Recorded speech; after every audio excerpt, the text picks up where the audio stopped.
Bonjour tout le monde, on se retrouve aujourd'hui pour le récap du mois d'octobre. Je vais revenir un petit peu sur les produits que j'ai pu tester au cours du mois. Comme toujours dans cette vidéo, 4 catégories. Mes plus belles découvertes récentes, tout le long du mois d'octobre. Mes favoris de plus longue date que je n'ai pas forcément découvert ce mois-ci. Ma catégorie ni oui ni non, on n'est pas sur des coups de cœur, on n'est pas sur des gros flops non plus. Et ma catégorie déception, là, quand vraiment je n'ai pas du tout aimé les produits. Et je commence par la catégorie plus belle découverte. Je voulais vous parler du fond de teint que je porte aujourd'hui. Waouh! J'ai fait un postillon de l'espace. Je sais pas où il est parti, mais alors j'ai envoyé un missile. Je voulais vous reparler de ce fond de teint là de chez NARS. C'est encore celui que je porte aujourd'hui. Il s'agit du Soft Matte Complete Foundation que j'ai en teinte Punjab. Je vous l'ai présenté sur YouTube, sur Instagram, dans mes tutos du mardi soir. Je vous invite à nous rejoindre sur Instagram, le lien est dans la barre d'infos. Si jamais ça vous intéresse de voir, ça commence bien. Vous n'avez rien vu, il ne s'est rien passé. Si ça vous intéresse de revoir en action des produits que je vous ai présentés sur YouTube, voilà, sachez que c'est le mardi soir sur Instagram. Donc ce fond de teint, je l'aime parce que vraiment, il s'est allié. Très bonne couvrance, il a vraiment une très bonne couvrance. C'est un des fonds de teint, je pense, les plus couvrants que j'ai.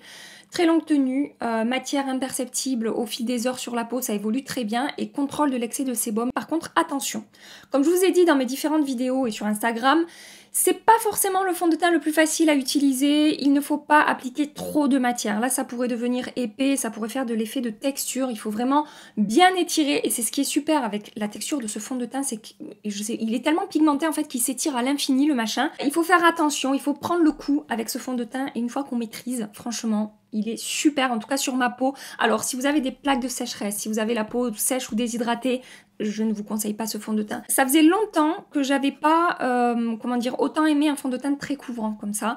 Et vraiment, très belle réussite, ce fond de teint. Le produit suivant que je voulais vous présenter, c'est le nouvel enlumineur de Natasha Denona. Il s'agit du I Need the Nude Glow Highlighter que je vous ai présenté dans une de mes dernières vidéos. Je l'ai mis en compétition avec le nouvel enlumineur de Charlotte Tilbury et j'ai vraiment préféré celui-ci en termes de texture sur la peau. Il est plus fondu, il m'apporte plus un effet lissé sur la peau que le Charlotte Tilbury et c'est vraiment un très bel enlumineur qui conviendra aux personnes qui aiment les enlumineurs intenses. Si vous aimez les choses subtiles, surtout ne vous tournez pas vers ce produit. Alors je vous avoue quand même que j'avais un petit doute quand j'ai acheté cet enlumineur parce que les produits teints Natasha Denona c'est un peu aléatoire. Il y a des produits que j'adore, qui font partie de mes produits teints préférés et il y a des produits qui sont un petit peu épais, que je n'aime pas forcément sur la peau et voilà, celui-là je me suis dit bon, on va voir ce que ça donne et finalement il est super joli et malgré son intensité, comme je vous dis, il ne se voit pas vraiment sur la peau. Je ne vois pas de démarcation entre mon highlighter, mon blush et mon bronzer. Je vous fais un petit swatch quand même de cet enlumineur. Je vais bien diffuser la matière justement, je vais la chauffer un petit peu au doigt sur ma peau. Comme ça vous pourrez voir le fondu et la teinte en même temps. Vraiment très joli. Je suis très contente de ce produit Natasha Denona. Et toujours chez Natasha Denona, je voulais vous reparler évidemment de la mini Zendo que je vous ai présentée dans la même vidéo que l'enlumineur, si jamais ça vous intéresse. J'ai continué les tests depuis que je vous ai fait cette vidéo et j'ai pu tester, d'ailleurs je vous ai montré sur Instagram mardi, cette teinte-là, parce que j'avais eu pas mal de retours de votre part où vous me disiez que vous étiez un petit peu déçus par cette teinte, qu'elle était pas très pigmentée, pas très intense en termes de lumière. Je suis d'accord avec vous, elle est beaucoup moins intense par exemple que cette teinte-là, mais comme je vous ai dit sur Instagram, c'est une texture en fait infinie qu'on retrouve souvent dans les palettes Natasha Denona. On l'a dans la mini rétro, on l'a également dans la mini star il me semble, et on a également ce type de fini dans ces grandes palettes. Donc je me dis, est-ce que c'est fait exprès et que c'est un fini plus subtil et plus léger que les autres et que c'est volontaire, ou est-ce que le fard n'est pas vraiment réussi, n'est pas de super qualité? Voilà, c'est un petit peu la question que je me pose. Ça reste une belle découverte, j'aime beaucoup l'harmonie des teintes, j'aime beaucoup le rendu des make-up que je réalise avec cette palette. Après, est-ce que c'est ma mini préférée? Non, ma mini préférée, je pense que ça reste la mini nude et la mini gold. Je sais pas, si, je crois que je préfère la mini nude, mais la mini gold aussi, qu'est-ce que je l'aime. Mais ça reste une très belle palette et que j'ai apprécié utiliser, que je vais continuer à utiliser. Voilà, donc elle est dans mes belles découvertes du mois. Je vais passer maintenant un petit peu sur du petit prix. Je vais revenir sur cette palette là de W7, il s'agit de la 24K Gold Rush et cette palette là est un dupe de la Gold palette de Natasha Denona. Celle-ci coûte je sais pas 10 € ou un petit peu moins de 10 € quand la palette de Natasha Denona coûte 113 €. Je vous l'ai présentée dans une vidéo luxe vs dupe, je vous l'accroche ici. Alors, les fards ne se sont évidemment pas comportés de la même manière, c'est-à-dire que c'est moins pigmenté. Pour les fards lumineux, il fallait que j'y revienne plusieurs fois pour avoir la même intensité que du côté Natasha Denona. Mais au final, le make-up, le rendu final de mon maquillage était quasiment identique au maquillage que j'avais fait avec la Gold de Natasha Denona. Et j'ai vraiment été bluffée en fait. Alors, on n'a pas les mêmes textures non plus. Dans la palette Gold de Natasha Denona, on a différentes textures, différents finis, etc. Là, c'est un petit peu moins varié. Mais si vous n'avez pas le budget pour la Gold et que vous aimez beaucoup l'harmonie des teintes, franchement, j'aurais tendance à vous recommander cette palette-là si vous voulez vous amuser un petit peu avec ce type de teinte. Au niveau de la tenue non plus, c'est pas exactement pareil, ça a moins de tenue de ce côté-là. Mais franchement, je trouve que c'est une bonne alternative à la Gold qui coûte beaucoup plus cher. Autre chose que je voulais vous dire, sous la vidéo où je vous ai présenté cette palette-là, j'ai eu 2-3 commentaires où on m'a dit que c'était le dupe de la subculture de Anastasia. Et après vérification, non. C'est le dupe de la Gold palette de Natasha Denona. Le dupe de la subculture, c'est une autre palette de chez W7 qui ressemble pour le coup vraiment à la subculture. Et je trouve pas du tout que la subculture et la Gold de Natasha Denona soient similaires. Donc voilà, c'est vraiment... je voulais vous confirmer que c'est le dupe de la Gold et non pas de la subculture. Voilà, tout simplement. Ensuite, toujours dans les produits petit prix. J'ai fait de très belles découvertes chez ELF. J'ai passé une commande sur le site Europe de ELF qui livre en France, donc ça c'est super. Tout d'abord, je voulais vous reparler de cette petite palette-là. Alors en français, ils nous ont traduit ça, ombre à paupières, petite bouchée. Il me semble qu'en anglais, c'est bite size, quelque chose comme ça. Tous les liens seront dans la barre d'infos. Et j'avais pris la teinte citrouille sucrée. Sachez que j'ai commandé d'autres teintes parce que le rapport qualité-prix de ces petites palettes est vraiment super. Les mats et les lumineux sont pigmentés, se comportent très bien, faciles à travailler, très bonne tenue. Je n'ai vraiment aucun souci au niveau de la tenue. Les lumineux sont fondants, s'appliquent facilement. Ils ne font pas épais, ils ont une très jolie lumière. Les mats sont également très bons dans cette palette. Donc c'est une belle découverte. Je ne m'attendais pas à ce que ce soit aussi réussi pourtant. Qu'est-ce que je les ai vus passer sur les chaînes américaines, ces petites palettes. Et je comprends en fait pourquoi il y a eu autant d'engouement autour de ces produits. Voilà, donc sachez que j'en ai commandé d'autres et que je vous les recommande à 10 000%. Ensuite, j'ai cette poudre-là à vous présenter. C'est une poudre de finition. Je pense que des 5 produits que je vais vous présenter aujourd'hui chez ELF, c'est mon produit préféré. C'est ma plus belle découverte chez ELF. Il s'agit de la poudre Halo Glow Setting Powder que j'ai en teinte light. Sachez que j'ai repassé donc une commande sur ELF et que je l'ai pris en teinte médium. C'est pas que la teinte light ne me convient pas, ça va, hein, c'est celle que j'ai appliquée encore aujourd'hui et ça fonctionne. Mais peut-être que la teinte médium ira encore mieux. Donc cette poudre, pourquoi est-ce que je l'aime autant? C'est une poudre de finition avec un tout petit peu de lumière qui va vous apporter un petit peu d'éclat sur la peau, mais vraiment de manière très naturelle. Et elle me fait fortement penser à la poudre Veil de chez Hourglass, à la poudre Magic Powder de chez Charlotte Tilbury. Ces poudres de finition que j'adore appliquer sur le contour de mon visage parce que justement elle m'apporte un petit peu cet éclat et un effet peau lissée, un petit peu peau floutée, et c'est le cas. C'est le cas avec cette poudre également. Elle a le même fini, elle est hyper fine et complètement imperceptible sur la peau. Alors je l'applique pas sur ma zone T parce que j'ai la peau mixte et que je veux contrôler mon excès de sébum, mais sur les contours de mon visage, elle est magnifique. Et cette poudre, je l'ai testée grâce à l'une d'entre vous qui m'a dit « Gabi, si tu passes une commande chez ELF, commande cette poudre de finition, je pense que tu vas l'adorer. » Merci parce que tu avais complètement raison et ça me permet de la repartager ici et de vous dire « Ça y est, je peux enfin vous proposer une poudre de finition à petit prix avec cette petite lumière trop belle sur la peau. » Je suis joie. Toujours chez ELF, je voulais vous reparler de ce bronzer là. Il n'y a pas le nom derrière et je ne m'en souviens plus. Par contre, la teinte c'est Forever Sunkissed. Ça sera évidemment dans la barre d'infos. Sachez que pour moi, ce bronzer vaut largement en termes de qualité des bronzers de marque de luxe ou des bronzers de marque professionnelle.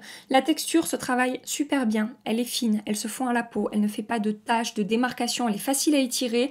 Le fini est mat, la pigmentation est moyenne. C'est pas trop, c'est pas assez. On a le temps de moduler, de construire un petit peu son bronzer.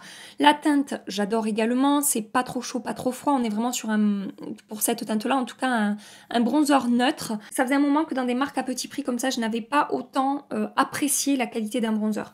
Donc vraiment, ça, c'est une grosse recommandation chez ELF, comme ce blush-là. Donc c'est pareil, il n'y a pas le nom, par contre, il y a la teinte, c'est la teinte Always Rosy. Celui-ci, je ne voulais pas montrer en action sur ma chaîne, mais sachez que la qualité en fait est la même que le bronzer. Regardez, je vous l'ai mis là, on est sur un fini plutôt mat. On a peut-être un poil de lumière, mais c'est vraiment très très léger sur la peau. C'est absolument pas un blush qui va avoir un rendu vraiment lumineux. Et donc à nouveau, on est sur un produit qui n'a rien à envier aux marques de luxe et aux marques professionnelles. Pigmentation parfaite, c'est pas trop pigmenté, c'est facile à travailler, c'est facile à étirer, ça ne fait pas épais sur la peau, enfin tout comme le bronzer en fait. On est sur la même qualité et donc ces blushs là de chez ELF sont vraiment excellents.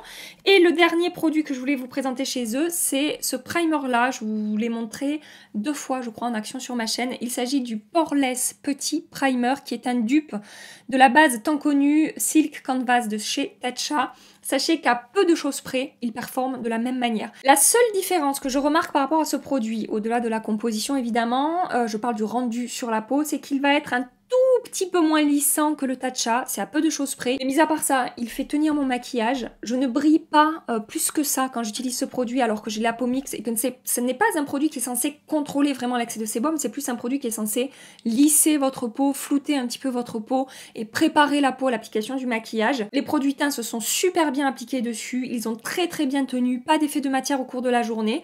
Donc voilà, si vous étiez intéressé par la base Tatcha qui déjà est très pénible à avoir en France et qui en plus coûte un bras, voire 2 bras, vous pouvez regarder ce primer de chez ELF parce que franchement on s'en rapproche en termes de fini sur la peau. Autre belle découverte de ce mois-ci, je voulais revenir sur ce kit là de chez Tarte. Alors c'est pareil, je me souviens plus le nom. Ah si, c'est le kit Blush Authority. Donc on a 3 petites palettes comme ça avec blush bronzer, highlighter ou blush highlighter selon les palettes que vous aurez. Et sachez que je trouve le deal très intéressant avec ce kit là. On a 9 produits en tout pour le teint. J'ai swatché les teintes à côté et franchement de mon côté je ne trouve pas que les teintes se ressemblent. Je trouve qu'il y a que ça varie pas mal entre le chaud, le froid, le rose, le pêche, le corail, enfin bref, voilà, je trouve qu'il y a une belle diversité de teintes. On a un bronzer très lumineux à l'intérieur, attention si vous n'aimez pas les bronzers lumineux, ça ne vous conviendra pas. Les blushs sont bien pigmentés, il faudra avoir la main légère. Les enlumineurs, ce ne sont pas les plus fondus que je connaisse, mais ils sont quand même très jolis sur la peau. Si on a la main légère, ça se passe très bien. J'espère qu'il est toujours dispo à l'heure où je vous parle. Mais en tout cas, voilà, très joli petit kit de chez Tarte. Et c'est le cas également pour ce kit de baume à lèvres là. C'est un kit dans lequel vous allez trouver 3 teintes de leur stylo baume à lèvres. Comme ça, ce sont les Maracuja Juicy Lip. Et ils vont vraiment avoir un fini juicy sur les lèvres. C'est vraiment très glossy, très brillant. J'ai beaucoup aimé utiliser ces produits. Je vous conseille vraiment d'y aller doucement parce que c'est très fondant au niveau de la texture et on peut rapidement en appliquer trop en fait. Vous cliquez juste une fois, vous appliquez quitte à recliquer après, mais ne sortez pas trop de produits. Mais mis à part ça, tout se passe très bien avec ces petits baumes à lèvres et je les trouve vraiment super jolis et j'aime les 3 teintes en fait. Attendez, je vous fais les swatchs des 3 teintes. De ce côté-là, vous avez la teinte Butter Red Rum.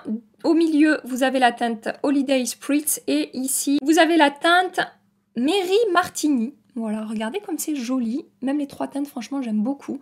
Donc, très jolie découverte, ces petits baumes à lèvres. Une autre très belle découverte à petit prix, c'est ce spray de finition de la marque XX Revolution. Il s'agit du Longwear Fixing Mist, qui est un spray matifiant.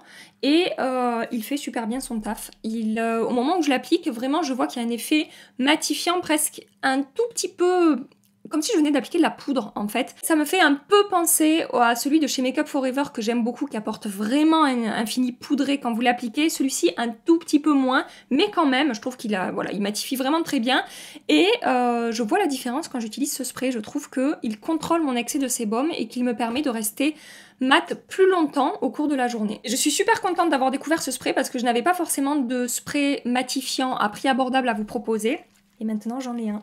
Donc je suis contente. Rapidement, parce que je vous en ai beaucoup parlé ces derniers temps, je vais revenir sur le nouveau mascara de chez NARS. Il s'agit du Climax Extreme que j'ai porté quasiment tout le mois.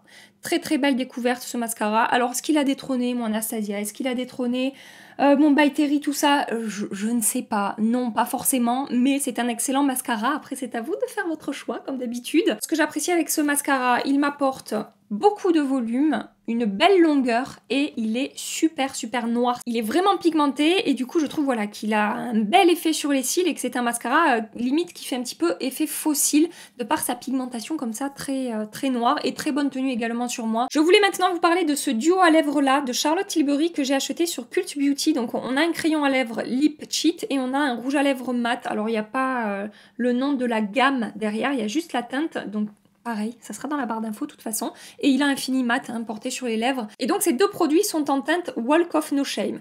Donc déjà pour vous parler des crayons, sachez que les crayons Charlotte Tilbury sont, je pense, mes crayons à lèvres préférés. Très bonne pigmentation, très facile à appliquer, fin sur les lèvres, très bonne tenue, ne dessèchent pas, ne font pas épais. Enfin vraiment, ils sont géniaux.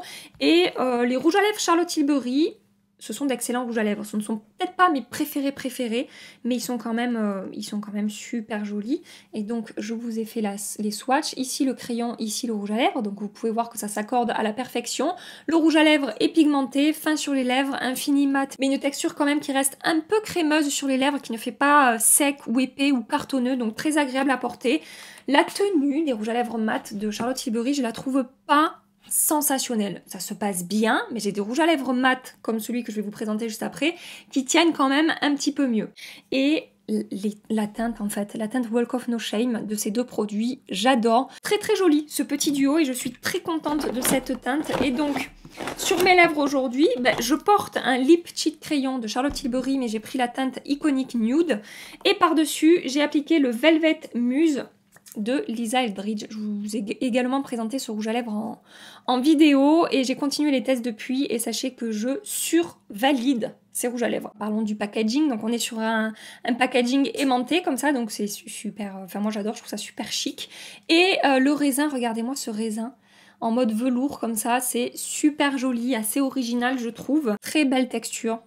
Très agréable à porter, confortable, n'assèche pas, ne fait pas les lèvres toutes fripées et ils ont une excellente tenue. Je les ai portés sous un masque. Alors il y a eu un tout petit peu de transfert, mais franchement pour un rouge à lèvres en raisin, c'était vraiment très léger. Il tient également quand je mange, je n'ai pas forcément, selon les jours, après si je mange une salade avec de la vinaigrette qui dégouline partout, forcément ça va un petit peu bouger, mais si je mange proprement... ça tiendra bien.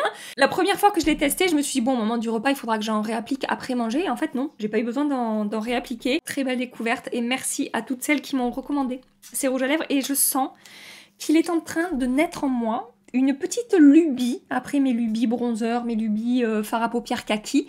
Là, j'ai une lubie rouge à lèvres en raisin mat. Je sais pas pourquoi, mais je sens qu'à chaque fois que je vais sur Sephora, sur Cult Beauty, etc., je regarde les rouges à lèvres mat. D'ailleurs, j'ai fait une petite commande avec des produits Gucci qui viennent d'arriver chez Sephora. Et j'ai commandé aussi des rouges à lèvres mat qui sont super bien notés. Si vous voyez passer beaucoup de rouges à lèvres mat dans ces prochaines semaines sur ma chaîne, ne soyez pas étonnés, c'est la lubie. Et enfin, pour terminer avec la catégorie belle découverte, j'ai 2 soins à vous présenter aujourd'hui. C'est rare que je parle de soins sur ma chaîne, mais là vraiment, ce sont 2 produits qui ont eu un réel effet sur ma peau. Tout d'abord, l'eau thermale de chez Avène, qui est une brume d'eau apaisante et anti-irritation. Je vous en ai parlé dans mes produits terminés et je vous avais dit qu'en fait, l'eau chez moi est ultra calcaire et que je m'étais rendu compte que quand j'étais en déplacement, que j'utilisais une autre eau que l'eau de chez moi, ma peau allait beaucoup mieux. Et je me suis dit, il faudrait peut-être que je rince ma peau après l'avoir lavée avec mon eau du robinet. Et c'est ce que je fais avec la brume. Je l'applique après avoir lavé mon visage, je masse un petit peu mon visage et je sèche avec une serviette. Et depuis que je fais ça, ma peau se porte 10 fois mieux, j'ai moins d'imperfections, moins de boutons, moins de rougeurs. Là, j'utilise celle d'Avène, vous avez été nombreuses à me recommander plein d'autres brumes, je pense que ça fonctionnera aussi avec d'autres brumes, mais l'idée en fait c'est de rincer ma peau du calcaire que j'ai chez moi, voilà. Donc ça a vraiment fonctionné et je suis super contente. Et un autre produit soin qui fonctionne vraiment sur moi, c'est ce petit sérum là de chez Kiehl's, c'est un sérum pour les yeux. Il s'agit, attention asseyez-vous, je vais vous dire son nom anglais en français. Vous êtes pas prêts. C'est le Powerful Strength Line Reducing and Dark Circle Diminishing Vitamin C Eye Serum. Je suis désolée. C'est quoi ce nom à rallonge, franchement? Bref, ça sera dans la barre d'infos. C'est un sérum à la vitamine C, au tripeptide et à l'acide hyaluronique pour le contour des yeux. J'applique ça le matin et le soir. Alors j'applique pas sur ma paupière mobile, hein, je l'applique vraiment sur mon cerne et en remontant ici au niveau des pattes doigts. J'ai vu un effet sur mes ridules qui ont diminué au fur et à mesure où j'ai utilisé ce produit. J'ai vu un effet sur ma peau qui est plus lissée. J'ai l'impression qu'elle est en meilleure santé, elle est mieux hydratée, elle est plus jolie. Et je vois également une différence sur mes cernes. Et je crois que c'est la première fois que je vois ça avec autant, en fait, avec un produit que j'applique sur le contour de mes yeux.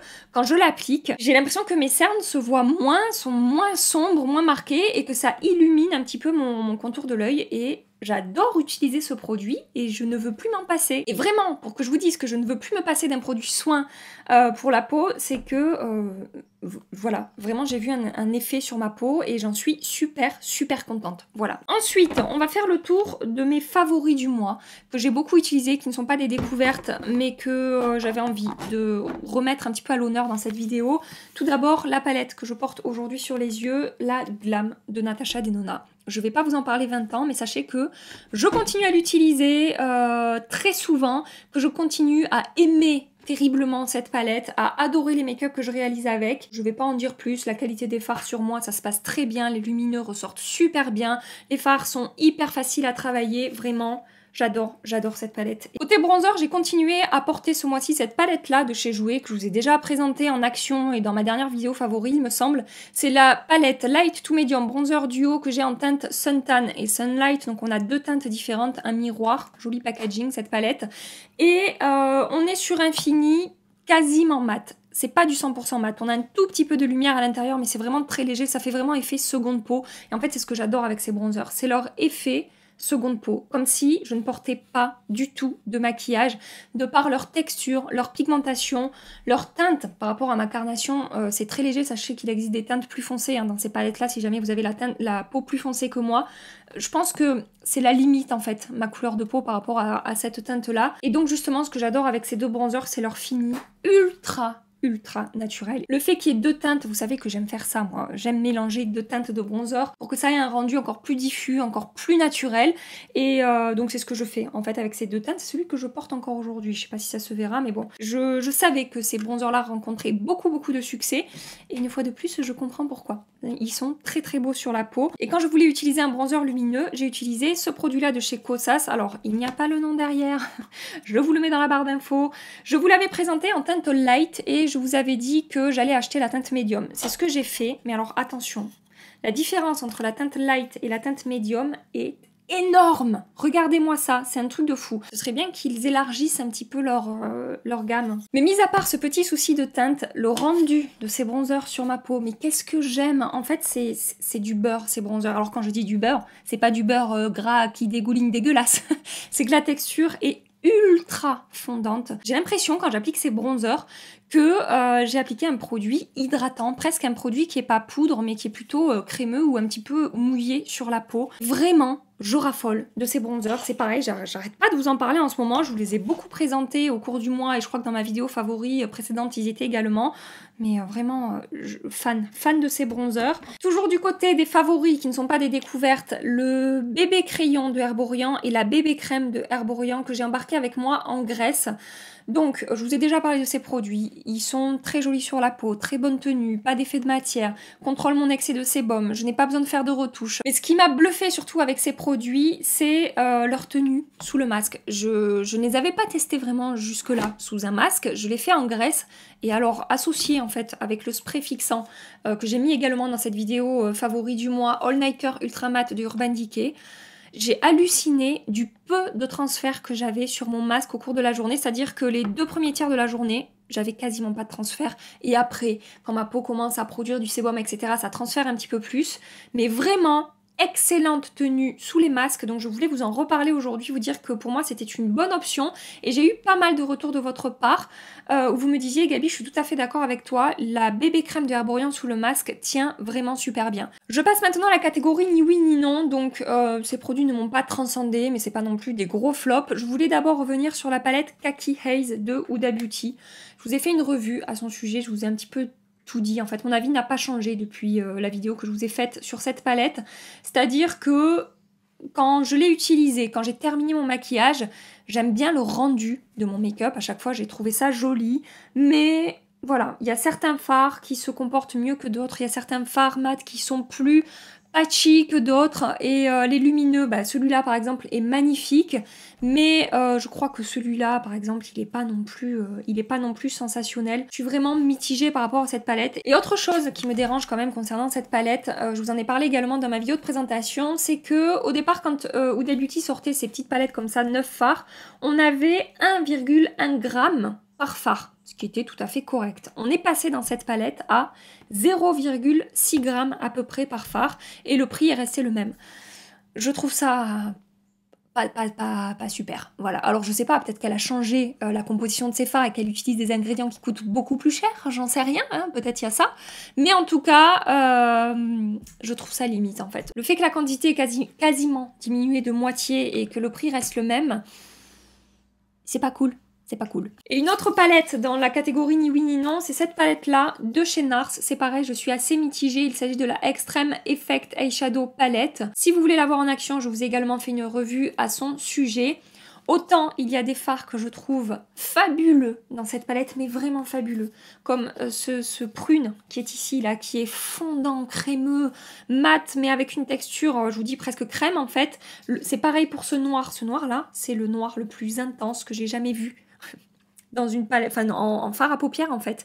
Il est extraordinaire ce noir. Si la palette avait pu ne comporter que cette texture là, ça aurait été merveilleux. À côté de ça, il y a certaines teintes qui m'ont déçue. Je trouve que les mats ne sont pas sensationnels dans le sens où au moment où on le dépose, la pigmentation est bonne, mais dès qu'on commence à travailler le fard, en tout cas sur ma peau, la couleur a tendance à disparaître en fait, à trop s'estomper. Je sais pas si vous voyez ce que je veux dire, mais je suis obligée d'y revenir pour construire l'intensité. Et au niveau des lumineux, bah, autant par exemple celui-là est magnifique, crémeux, fondant, vraiment très très beau sur la paupière et il se comporte vraiment très bien. Et il y a celui-là qui est quand même, ça marche, mais c'est un petit peu plus sec et c'est un petit peu moins joli sur la paupière, voilà. Donc du coup c'est pas forcément une recommandation, c'est pas un gros flop parce que ça fonctionne.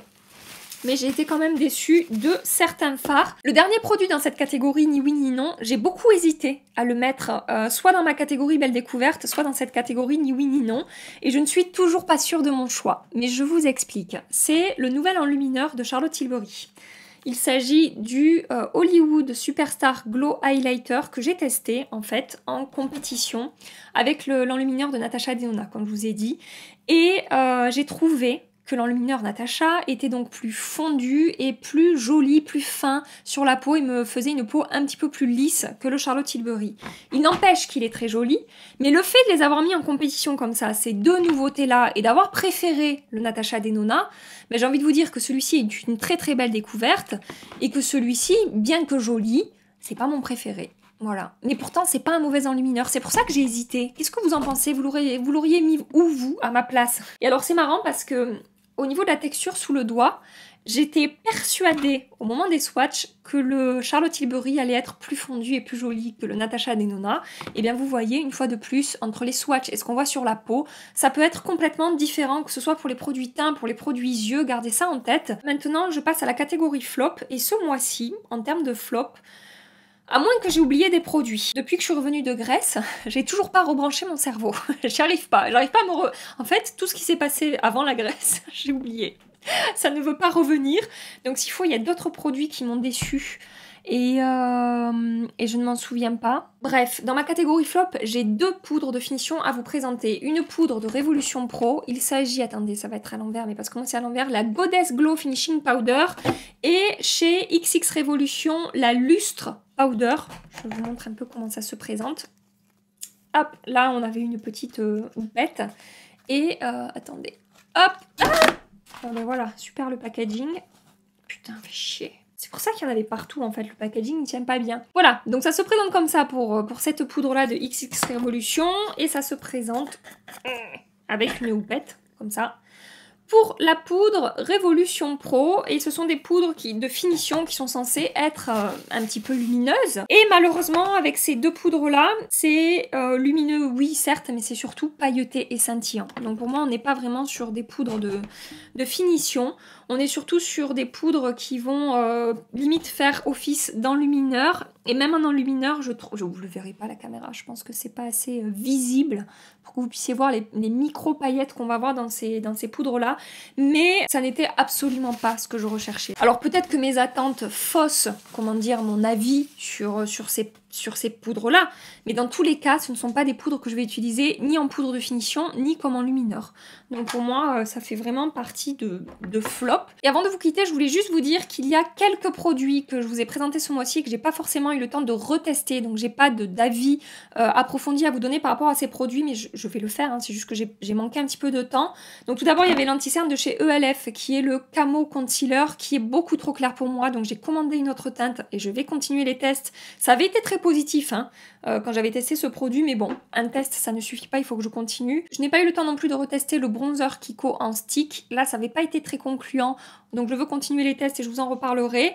Le blush Wet n Wild également, qui était à la fois joli sur la peau mais peut-être un petit peu pailleté, je voulais continuer les tests, je ne l'ai pas encore fait avec ce blush là.